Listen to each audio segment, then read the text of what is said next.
Друзі, обіцяла показати результат посіву ремонтної газонної трави. І ось результат, дивіться самі.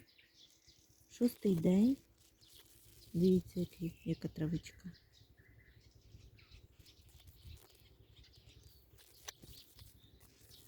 Тобто зійшла вона десь на 3-4 день. Але я просто не приходила сюди, не дивилась, тому що йшли дощики і не було в мене потреби поливати. Тому це дійсно діє.